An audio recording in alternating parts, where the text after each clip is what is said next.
আসসালামু আলাইকুম। কেমন আছেন সবাই? আলহামদুলিল্লাহ আমি অনেক, অনেক ভালো আছি। আল্লাহর রহমতে এবং আপনাদের দোয়ায় আপনারা যারা আমার জন্য দোয়া করছেন যাতে আমি তাড়াতাড়ি সুস্থ হয়ে যাই। তো সবাইকে অনেক, অনেক ধন্যবাদ আমার জন্য দোয়া করার জন্য। তো আমি আলহামদুলিল্লাহ আজকে আমি অনেক সুস্থ। তো এতদিন দেশ থেকে আসার পর থেকেই অসুস্থ ছিলাম। আলহামদুলিল্লাহ আজকে আমি অনেক সুস্থ। আল্লাহর কাছে লাখ, লাখ শুকরিয়া যে আল্লাহ আমাকে সুস্থ করে দিছে এবং সবার প্রতি অনেক কৃতজ্ঞ যারা আমাকে ভালোবেসে আমার জন্য দোয়া করছেন। তো আজকে হচ্ছে শুক্রবার, সবাইকে জুম্মা মোবারক। তো আজকে শুক্রবার বাসায় সবাই আছে। আর এমনিতে তো স্কুল বন্ধ, কেউ তো আর স্কুলে যায় না, ম্যাডামও বাসায়। তো দুপুরবেলা আজকে কোনো রান্না বান্না নাই, তো ভাবলাম যে আপনাদের সাথে কথা বলি, কথা বলে একটু সময় কাটাই। কারণ সকালবেলা হচ্ছে 4:30টার সময় ঘুম থেকে উঠছি, উঠে নাস্তা বানাইছি, বানাইয়া তারপরে আবার ম্যাডামরা উঠছে, ওনাদেরকে নাস্তা দিয়ে ঘর ঘরের যত কাজকর্ম ছিল সব করছি। রান্নাঘরটা সাবান পানি ডেটল দিয়া ধুইছি, ধুইয়া তারপরে রুমে এসে নাস্তা করছি, করে হাত মুখ ধুয়ে ভাবলাম যে আপনাদের সাথে একটু কথা বলি। আর যেহেতু দুপুরে রান্না বান্না নাই, তো রান্নাঘরে তো আর কাজ নাই। শুধু আমার কফিলে যে রুমে ঘুমাচ্ছে, উনি ঘুম থেকে উঠলে ওই রুমে যাব, গিয়া ঘরটা পরিষ্কার করব আর বিকেলের জন্য কিছু ফল কাটবো, তাহলেই আমার আজকের মতো কাজ শেষ। মানে আজকের মতো কি দুপুরের মতো কাজ শেষ। এখন বিকেলে কিছু রান্না বান্না যদি থাকে তাহলে খাওয়া দাওয়ার পরে দুপুরে বলে দিবে আর কি। বাহিরে থেকে আছে খাবার কিনে নিয়ে আসবে, তো কি খাবার কিনে নিয়ে আসবে আমি শেয়ার করবো না, যখন আনবে তখন। তো আমি আমার ম্যাডামের কথা যদি বলি মানে শেষ হবে না। তো আমি বাংলাদেশ থেকে আসছি, কয়দিন হয়েছে, 14 তারিখ এখানে আসছি, আজকে 24 তারিখ। তো ওইখানে 6 দিন আর এখানে হচ্ছে 4 দিন, তাহলে টোটাল 10 দিন হয়েছে বাংলাদেশ থেকে আসছি। তো আমি যেদিন আসছি আপনাদের সাথে শেয়ার করছি যে আমার ম্যাডাম কত সুন্দর করে আমার ঘরটা গুছায় রাখছে।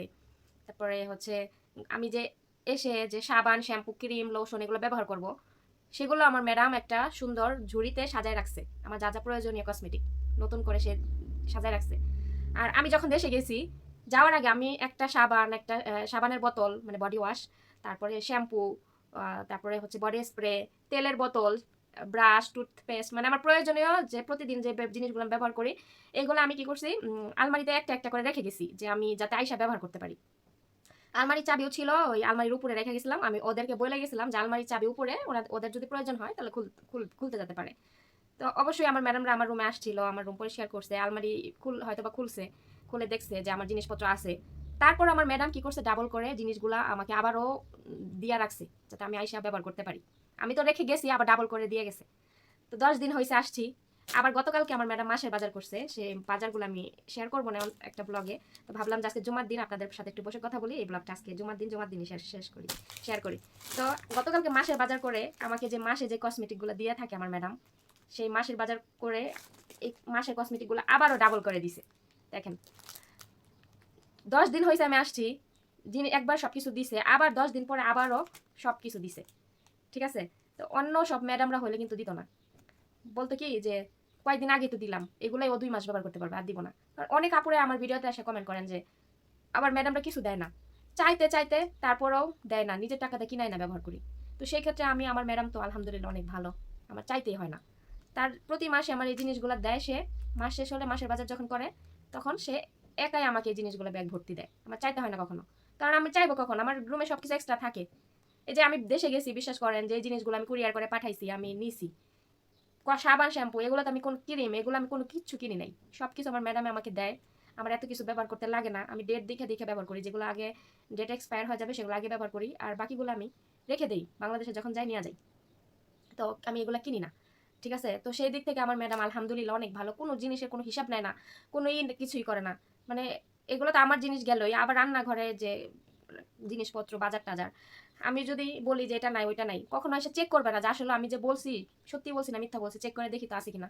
কখনোই যায় চেক করবে না, আমি বলবো ওইটাই নিয়ে আসবে, এরকম। গরম ঘাইমা যাচ্ছি কারণ আমি এসি সারি নাই, এসি ছাড়লে কথার সাউন্ড বেশি ভালো শোনা যাবে না, এই জন্য। তো আমি আপনাদের সাথে শেয়ার করি যে আমার ম্যাডাম কি কি দিছে, আমি দেখাই। তো প্রথমে হচ্ছে খাবারের জিনিস দিয়ে শুরু করি, কিছু খাবারের জিনিস দিছে। তার মধ্যে এই যে প্রতি মাসে যখন আমার ম্যাডাম মাসের বাজার করে, এই চকলেটটা আমাকে আইনা দেয়। এই চকলেটটা আমার অনেক পছন্দের, আমার ম্যাডাম জানে এই চকলেটটা নারিকেল চকলেট। এই দুইটা চকলেট আমাকে আমার ম্যাডাম আইনা দেয়, কারণ আমি এই দুইটা চকলেট পছন্দ করি বেশি। তো এই চকলেট আইনা দিছে। তারপরে এটা হচ্ছে একটা রুটি, মানে ওরা খায় সব সময়, তো অনেকগুলো আনছে কালকে, আমাকেও একটা দিছে। তারপরে এই যে ডোনাট প্যাকেট করা, অনেকগুলো আনছে, এগুলো ওরা মনে করেন যে সকালে নাস্তা করে আবার সকাল 10টার দিকে ওরা চিপস চকলেট বিস্কিট এগুলো হাবিজাবি খায়, ওগুলোর সাথে এগুলোও খায়। তো এই ডোনাট দিছে 1 প্যাকেট। তারপরে কলা আনছে, কলা দিছে একটা। প্রতিবার 2টা দেয়, কিন্তু আমি 2টা কলা খাই না সত্যি কথা। একটা আমি খাই আর একটা আমি চুলে দিই। তো একটা দিছে ভালো হইছে, এখান থেকে অর্ধেক খাবার অর্ধেক চুলে দিব। এই যে প্যাট প্যাট দেখাইলাম না বেশি, যাই হোক। তারপরে হচ্ছে যে কোলগেট টুথপেস্ট, তারপরে যে নিভিয়ার বডি স্প্রে। এটা আমার কাছে আরো 2টা আছে, একটা বের করছি ব্যবহার করি, আর একটা আলমারিতে আছে। এই যে আরেকটা এক্সট্রা, এগুলো থেকেই যাবে, এগুলো কিন্তু আমার লাগবে না। টুথব্রাশ, তারপরে নিভিয়ার ক্রিম। এটা কিন্তু মানুষ মুখে দেয় শুধু, কিন্তু আমি এটা লোশনের মতো হাত পায়ে ফুল বডিতে দিই, লোশনের মতো। কারণ আমার কাছে এগুলা মনে করেন যে আমি অভাব নাই, ফালায় সারায় ব্যবহার করি, শুধু মুখে দিলে মনে করেন এই একটা কোটা আমার তো যাবে 5-6 মাস। তো এই জন্য আমি বেশি বেশি মানে হাত পায়ে শরীরে দিয়া শেষ করে ফেলি তাড়াতাড়ি। বলে না পায়ে পায়ে মানে পাইলে মানুষ ফালায় ছাড়াই ব্যবহার করে, আমার হচ্ছে এরকম। তো অনেক সময় দেখা যাচ্ছে এই ব্যবহার করতে করতে অল্প একটু থেকে যায়, ওটা শুদ্ধে ফেলে দিই, আবার নতুন বের করি, এরকম করি। তারপরে এই যে প্যারাশুটের নারকেল তেল এর বোতল। যখন আসছি আইসা দেখি বড়, এটা এটা তো ছোট সাইজ, বড়টা আমার ম্যাডামে ওই যে বাইর করে রাখছে, আমি ব্যবহার করি রাখছি। তারপরে হচ্ছে এই যে ফেয়ার অ্যান্ড লাভলির ফেস ওয়াশ, এটাও আছে আরো 2টা আমার কাছে। তারপরে এই যে লাক্সের বডি ওয়াশ, এই একটা বোতল বডি ওয়াশ আমার কিন্তু 2 মাস চলে যায়, ঠিক আছে। তারপর আমার ম্যাডাম প্রতি মাসে একটা বডি ওয়াশ যদি আমার 2 মাস যায়, তাহলে প্রতি মাসে আমার ম্যাডাম এটি একটা করে দেয়, তাহলে তো আমার এক্সট্রা করে একটা থেকেই যায়, তাই না? তো এইভাবে জমতে জমতে দেখা যাচ্ছে অনেক জিনিস আমার কাছে জমা হয়ে যায়, তখন আমি বাংলাদেশে যাওয়ার সময় এগুলো কিনতে হয় না, আমি নিয়ে যাই, সত্যি কথা। তো এই ছিল আমার হচ্ছে এই জিনিসগুলো আমার ম্যাডাম আমাকে গতকাল বাজার করছে সকালবেলা, এগুলো সব গুছাইছে, তো এগুলো আমাকে দিছে। তো ভাবলাম যে আপনাদের সাথে শেয়ার করি। আসলে মাঝখানে আমার ম্যাডামের সাথে আমার হয়তো আমার সাথে আমার ম্যাডাম ভুল বুঝাবুঝি হয়েছিল, কেননা ওই যে অনেক জিনিস দেখা যাচ্ছে যে এটা আমি করি নাই, আমার ম্যাডাম ভাবছে যে হয়তো আমি করছি। কিন্তু বাসায় যখন সিসি ক্যামেরা লাগাইছে, লাগানোর পর আমি কাজকর্ম করি, আমার চলাফেরা, আমার সব কিছু আমার ম্যাডাম ক্যামেরার ভিতরে দেখে। দেখার পরে এখন পর্যন্ত আলহামদুলিল্লাহ ক্যামেরা লাগানোর পরে সে আমার একটা ভুল খুঁজে পায় নাই, ঠিক আছে। আমি এই যে বাংলাদেশে গেলাম, তার আগে থেকে তো ক্যামেরা, আমার এখন পর্যন্ত একটা ভুল তারা খুঁজে পায় নাই। ইভেন দেশ থেকে আসছি তারপরও না, ঠিক আছে। তো ক্যামেরা লাগানোর পরে আমার জন্য সুবিধা হয়েছে, কারণ আমার ম্যাডাম নিজে দেখতেছে যে আমি আসলে তার বাড়িতে কিভাবে থাকি, কিভাবে ফয়সালকে দেখি, কিভাবে আমি কাজকর্ম করি, ঠিক আছে। এভরিথিং সে ক্যামেরায় চেক করে দেখে। তো তারপরে থেকে আমার ম্যাডাম আগের থেকে আরও বেশি ভালো হয়েছে, সত্যি কথা। তো ক্যামেরা লাগানোটা আমার জন্য আরও অনেক ভালো হয়েছে। যখন ক্যামেরা লাগাইছে তখন অনেক আপুরাই বলছেন যে ক্যামেরা লাগাইছে ঠিকমতো খাওয়া দাওয়া করতে পারবেন না, ঠিকমতো চলাফেরা কাজকর্ম অনেক সমস্যা হবে। আমি আগে যেরকম করছি কাজকর্ম সব কিছু এখনও সেরকমই করি। ক্যামেরা লাগাইছে বলে আমি ভয়ে খাওয়া দাওয়া বন্ধ করে দিব কেন? আমার যা প্রয়োজন আমি নিয়ে খাবো। ফ্রিজ ভরা জিনিস থাকে, ওরা যা যা খায় ওগুলো আমি খাই না, সত্যি কথা। ওগুলো আমি ধইরাও দেখি না। তো ফ্রিজে থাকে, আমার ম্যাডাম হ্যাঁ মেয়েরে দিয়ে বলায় যে ফ্রিজে অনেক কিছু আছে, আমার যখন যেটা মনে চায় খাইতে, কারণ আমার ম্যাডাম জানে যে আমি কোনো জিনিস খাই না। তো হ্যাঁ মেয়েরে পাঠায় দেয় যে আমার বলতে, যাতে আমার ফ্রিজে যেটা যেটা খাইতে মনে চায় আমি জানি হাত দিয়ে নিয়ে খাই, কারো আশায় জানি না থাকি। তা আমি তো ওগুলো খাই না, আমি কি খাবো বলেন? তো আমি খাওয়া দাওয়া আমার মতো, আমি আগের মতোই সব কিছু, আমার কোনো সমস্যা নেই আলহামদুলিল্লাহ। তো আসলে নিজের দেশ থেকে আসছি না, নিজের শরীর ভালো না থাকলে কোনো কিছুই ভালো লাগে না। তখন মানে ভালো লাগতেছিল না আইসা, যে কই থেকে কই আসলাম, দেশে ভালো ছিলাম এরকম মানে ফিল করতেছিলাম মনে মনে।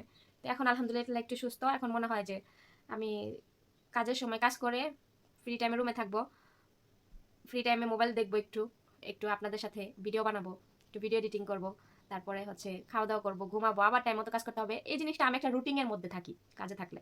আর বাংলাদেশে গেলে আমি কোনো রুটিন থাকে না, বুঝছেন। খাওয়া দাওয়ার কোনো টাইম নাই, ঘুমানোর টাইম নাই, গোসলের টাইম নেই, কোনো কিছুর কোনো টাইম ছিল না। তো যাই হোক আলহামদুলিল্লাহ সব দিকে ভালো আছি, কোনো দিকে কোনো সমস্যা নাই এখন পর্যন্ত। যদি আবারও কখনো কোনো কিছু হয় তাহলে আপনাদের সাথে শেয়ার করবো ইনশাল্লাহ, আশা করি কোনো কিছু হবে না। আর বিশেষ করে আমার ম্যাডাম ছোট বাচ্চাটাকে নিয়ে বেশি ভয় পাইছিল। দেখা যাচ্ছে যে অনেক মানুষ আছে যে ছোট বাচ্চাদের সাথে অনেক অবিচার করে, অনেক খারাপ ব্যবহার করে। তো সেখান থেকে সে ওইরকম ভাবছিল যে আমার মন মানসিকতা হয়তো সবসময় একরকম থাকবে না, আমার বাচ্চার সাথে যদি আমি কিছু একটা মানে করি। তো যাই হোক এখন ওনার ওই ভুল ধারণাগুলো পাল্টে গেছে। এখন সে নিজে দেখে, নিজে দেখতেছে সব কিছু, এখন দেখছে যে আমি আমার মায়ের বাসায় একজন কাজ করে, তো সে হচ্ছে ইন্ডিয়ান। তো আমি যখন দেশে গেছি 1 মাসের জন্য, ওরে ওনাকে আনার মানে এই বাসায় কাজের জন্য আনতে চাইছিল যে একটু টুকটাক কাজ করে দিয়ে যাবে। কিন্তু ওনাকে আনার আগে উনি মানে বলছে যে ওই বাসা এই বাসায় যদি ওনাকে কাজে নিয়ে আসে তাহলে বেশি টাকা দিতে হবে ওনাকে, দিলে তো উনি এগুলো আর কি বলছে। পরে আমার ম্যাডাম এমনিতে ওনাকে পছন্দ করে না, কেননা উনি হচ্ছে হচ্ছে মাথায় হিজাব পরে না, এক কথা।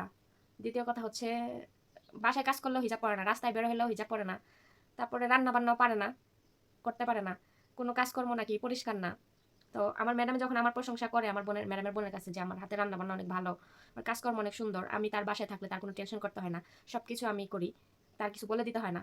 তো আমার ম্যাডামের বোন আবার ওই আর বাসার কাজের লোকের সাথে আলোচনা করছে যে আমার বোনের বাসায় যে কাজ করে বাংলাদেশি, ও অনেক ভালো অনেক ভালো, ও রান্না বান্না অনেক মজার হাতের রান্না, তারপরে ও সব রান্না করতে পারে, সব কিছু রান্না করতে পারে। এই কথা ওই আমার প্রশংসা ওই মহিলা শুনে ও নাকি মানে একটু মানে রাগ করছে আর কি। এই যে আমার পরে আমার ম্যাডামের মেয়েরা নাকি ওই বাসায় গেছে, যাওয়ার পরে আমার কথা জিজ্ঞাসা করে যে তোদের বাসায় যে কাজ করে ও কি সব রান্না বান্না পারে? পরে কয় কি ও সব রান্না বান্না পারে, ওর হাতের রান্না অনেক মজা, ওর কাজকর্ম অনেক পরিষ্কার সুন্দর। এই কথা শুনে ওই সিরি কি মুখ নাকি বেটকি মারে মানে বুক বেটকি মারে এরকম। তাই আমার ম্যাডামের মেয়ে এসে আমাকে বলতেছে, কয় তোর কথা ওর কাছে বলছি, ও মুখ ভেটকি মারে কেমন, কয় ও ভালো না ভালো না, বাইরে গেলে খালি ছেলেদের সাথে কথা কয়, এটা করে ওইটা করে, আর তুই দেখ এখানে 10 বছর ধরে কাজ করস, তোরে দেখি না কোনো ছেলেদের সাথে কথা বলতে, এরকম আমাকে মানে বলতেছে আমার ম্যাডামের মেয়ে।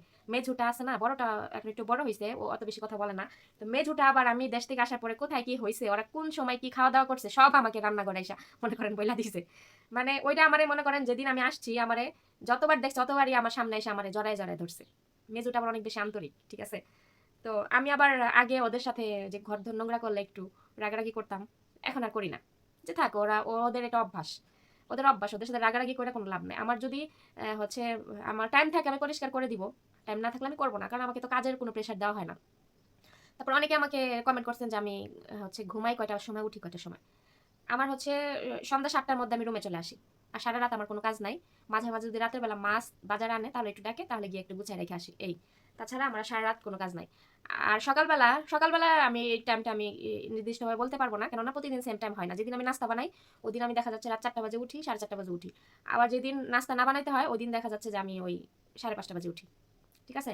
আর যখন স্কুল থাকে স্কুলের জন্য চাটা বানাই দিতে হলে তখন ওই যে 5টা বাজে উঠলেই হয়ে যায়। তো আমি আমার মানে সিস্টেম মতো কাজ করি। কারণ যে বিকালবেলা যখন আমি ঘুমাই তখন আমি যদি দেখি যে আমার রান্নাবান্না একটু ভারী টাইপের রান্নাবান্না, যেমন মুরগির মাংস দিয়ে পাস্তা কিংবা মুরগির মাংস দিয়ে সবজি, এগুলো যদি বিকালে রান্নাবান্না হয় তাহলে আমি ওই দিন একটু আগে ঘুম থেকে উঠি।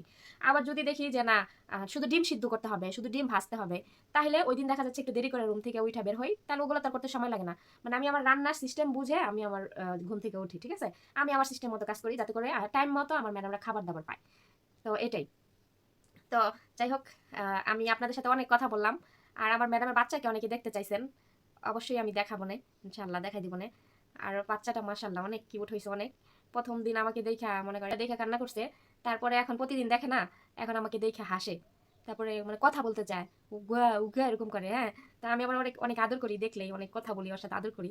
এখন আমাকে দেখলে হাইসা দেয়, চিনা ফেলছে। তখন আমার ম্যাডামের মেয়ে আয়সা বলে কি, পোলাপানও কিন্তু মানুষ চিনে, মানে আরবিতে বলতেছে। আমি বলতেছি হ্যাঁ কি হয়েছে, তো বলতেছে কি দেখ তুই 1 মাস এখানে ছিলি না, তোরে প্রথম দিন হুট করে ও দেখা কান্না করছে, তারপরে পরের দিন থেকে কিন্তু আর কান্না করে নাই, চিনা ফেলছে, তুই ওরা অনেক আদর করো। কে হ, কয় দেখ আমি আমার নানির বাসায় যাই, প্রতি সপ্তাহে যাই, ওই বাসায় যে কাজের মানুষ আছে ওরে দেখলেই ও কান্দে, প্রতি সপ্তাহে যাই, তারপর ওরে চিনে না, ওরে দেখলেই কান্দে, কারণ ওরে ও পছন্দ করে না। আর আমার ভিতরে একটা মায়া আছে, আমার চেহারা একটা মায়া আছে, এর জন্য আমারে দেখলে ও হাসে, এখন আমাকে পছন্দ করে। তার জন্য বলতেছে পোলাপানো মানুষ চিনে, এগুলা বলতেছে আমার ম্যাডামের মেয়ে। পরে আমি বলতেছি তুই অনেক পাকনা পাকনা কথা শিখে গেছিস, হইছে আর কথা বললাম না। তো যাই হোক, অনেক হচ্ছে আলহামদুলিল্লাহ ভালো আছি। যতদিন আছি যাতে এইভাবে থেকে যেতে পারি, সবাই দোয়া করবেন। অনেক কথা আপনাদের সাথে শেয়ার করলাম, আর সবাই ভালো থাকবেন, সুস্থ থাকবেন। আবার চলে আসবো অন্য একটা ভিডিওর মাধ্যমে। তো এখন সবাই বাসায়, এর জন্য পুরো বাড়িটা শেয়ার করতে পারি না, কাজকর্ম। তো আবার ডিউটি শুরু হলে তখন আবার শেয়ার করবো ইনশাল্লাহ। তো সবাই সে পর্যন্ত ভালো থাকবেন, নেক্সট ব্লগের দেখার জন্য অপেক্ষায় থাকবেন। আর সবাইকে আবার জুম্মা মোবারক জানিয়ে আজকের ভিডিওটা এখানে শেষ করতেছি। তো আল্লাহ হাফেজ। এই যে আমার আজকে দুপুরের লাঞ্চ, এখানে হচ্ছে খাসির মাংসের কাবুলি পোলাও, বাসমতি চালের, আর এখানে যে ডাল আছে বড় বড় দেখেন ডাল দেখা যাচ্ছে, আর এই যে খাসির মাংস, মানে এটা পুরা মাংস, মাটি নিচে যে পুরে ওই মাংস, আর বাসমতি চালের কাবুলি পোলাও, আর এখানে আছে সালাদ, কাঁচামরিচও আছে একটা, তারপরে হচ্ছে পাতাকপি, খাস পাতা, লেবু, শশা নাই, মানে শশা ছাড়া সালাদ হয় কেমন বুঝলাম না। যাই হোক এই যে সালাদ। আর আজকে দুপুরে লাঞ্চ, আজকে হচ্ছে বাইরে থেকে কিনে আনছে, বলছিলাম আমি রান্না ছিল না দুপুরে, তো এটা হচ্ছে লাঞ্চ দুপুরে কিনে নিয়ে আসছে। আর হচ্ছে এই যে আমার গতকালকে বেগুন ভর্তা বানাইছিলাম, তো বেগুন ভর্তা দিয়ে এগুলো খাবো এখন, ভালো লাগবে হয়তো, ঝাল ঝাল লাগবে। আর ওমানিদের খাবার তো ঝাল ছাড়া হয়, একদম মরিচ থাকেই না, তো আমি বেগুন ভর্তা দেখলে আমার একটু ভালো লাগবে। আর খাসির মাংস, ভিতরে অনেক মাংস আছে, আমি এই মাংস এত বেশি খাইতে পারি না, একটু খাইলে আমার পেট ভরে যায়। তো যাই হোক দেখি কতটুকু খাইতে পারি। আমার ম্যাডামে খাবার বেড়ে রাখছে আমার জন্য, অনেক খাবার, যদিও দুপুরে এখন এত খাবার খাই না, খুব অল্প খাই। যাই হোক দেখি কতটুকু খাইতে পারি।